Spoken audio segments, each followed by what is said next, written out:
Hi parents and students, it's Mrs. Cotlis. This week in class we are in Unit 3, which is Retelling Narrative Stories. It's Lesson 6, and I messed up. So I want to start with that. So what I messed up is that we went through the story sequence chart, which is a new way of doing keyword outlines. Your students still did a keyword outline. It's on page 46, and it's just divided up a little bit differently. So there's setting, characters, background, plot or problem, climax, and resolution. And in class, as we were doing keyword outlines for the setting, characters, and background, the kids wanted to put Augustine into the story sequence chart in that place. And I think that for a lot of them, that's going to be confusing. So if they have Augustine at the bottom of their setting, characters, and background, go ahead and have them take that off. It is correct. He is part of the characters, but he's not introduced in the story until the second portion. So I think that's going to be confusing for the kids who have not used the story sequence chart before. So what they're going to do is they're going to end up with 3 paragraphs. You can tell because there's 3 sections of keyword outline. 3. Now, remember, a paragraph starts with an indentation, so that's the tab key on your computer. So you're going to indent that first line of your new paragraph.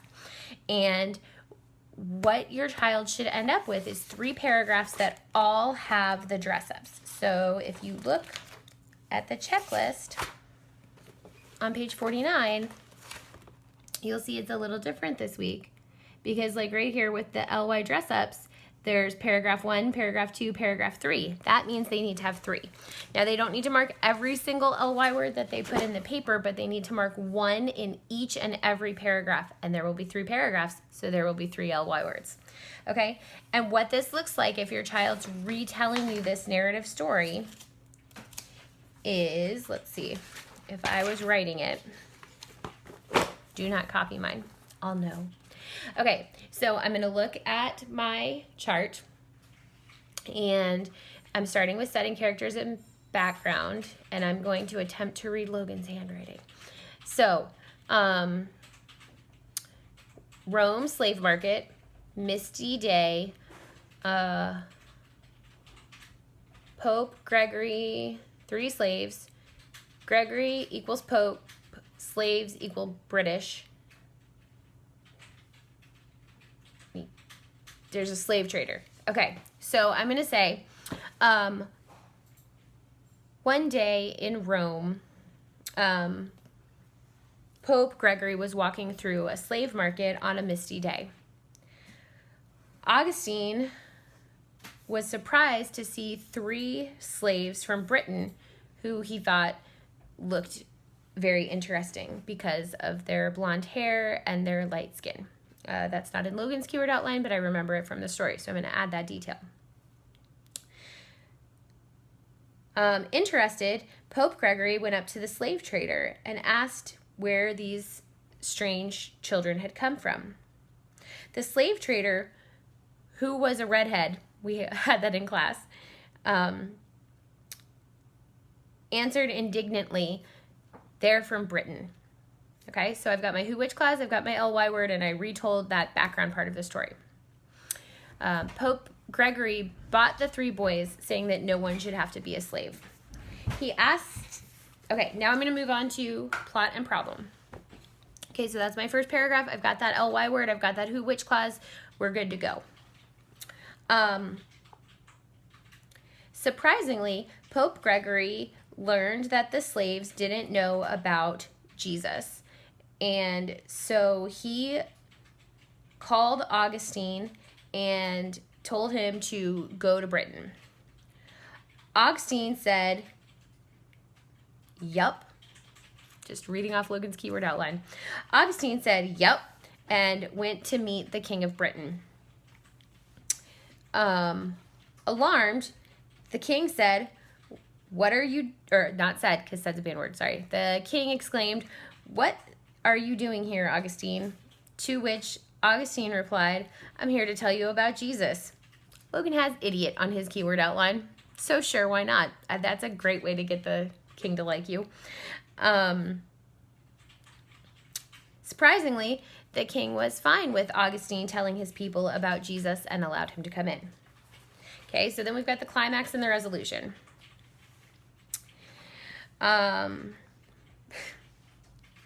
So Logan's keyword outline says, the king said lit, and Augustine said Jesus. The people converted to Christianity is how I'm going to read that. Augustine got more monks, and on Christmas 597, he baptized thousands, and Augustine is called the Apostle of England. So, same thing. I'm going to go through. I'm going to write that third paragraph. I'm going to start with an indentation. I'm going to make sure I use a who, which clause and an ly word, and I'm going to make sure that I don't actually say, the king said lit. But, I mean, you can if you want to. I just wouldn't in my paper. So that's what you're going to do in the story sequence chart.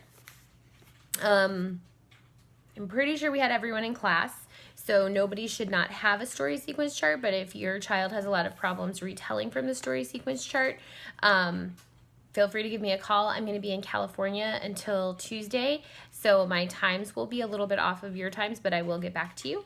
And so remember, this is just the same thing that we've been doing. It's just we're organizing the keyword outline a little bit differently. So also this week, instead of having one sentence per line of your keyword outline, you may end up having more, especially if you're using dialogue. And so, for example, we have one line on Logan's where it's just, I'm just reading, you guys. The king says, "Da heck." And Augustine says, "Jesus, idiot." Well, that's going to end up being two sentences in my story because I'm going to have the sentence for what the king said, and then I'm going to have the sentence for what Augustine replies. And so that's going to end up being two sentences for one line.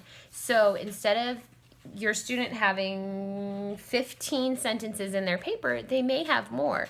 They may also have less. They may want to combine like the slave market and the misty day. They might want to put that together, and so that could be one sentence. So this is a little bit more freedom to expand or contract their paper based on their keyword outline. And it's also just a little bit of a different format of organizing our information. So instead of having one line for every line of the story that we read, it's a line kind of answering the questions that go along with the story sequence chart. Okay, there's one other thing that I want to point out. There are vocabulary words this week. They are extol, fatigued, rebuke, and intrigued. You want to make sure that you do 5 senses descriptions, especially for like maybe how the slaves felt or how they looked or what the slave market looked like or smelled like or felt like. And the other thing I want to make sure that you know